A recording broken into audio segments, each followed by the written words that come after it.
Serigne Cheikh Ahmad Tidiane Sy Al Maktoum ngeen dégg fu muy nettalee martaba boobu nga xam ne Sidna Cheikh amoon na ko am ñu ko donn ci tarixa bi moom Serigne Babacar Sy mu amoon ko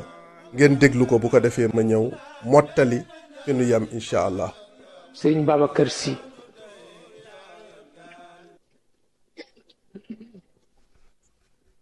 dañu gàmmu ba ca suba sa nu ni nan ka ndokkeel mu ñëw di ko ndokkeel mu ni ëngaaral daf la ko def waaw bu ko Abdou dikkalee piir dootul xam ndax am na doom wala jarbaat wala taalibe wala nit a ngee dox ci kaw suuf illaahi ladi la ilaha illa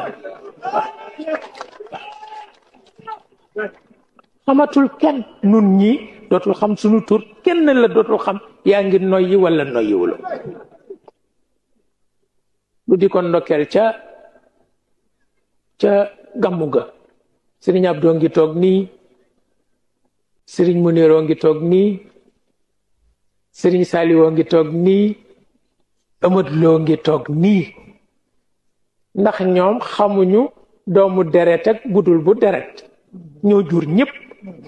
waaw ma ni ko waaw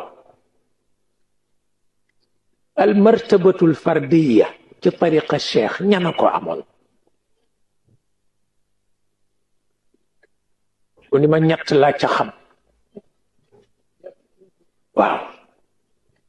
ñett laa ca xam ma ni ko ñan mu ni cheikh ci boppam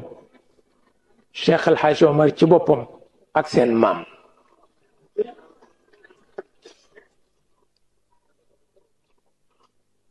ma ni ko lu ko nit di xàmmee ci borom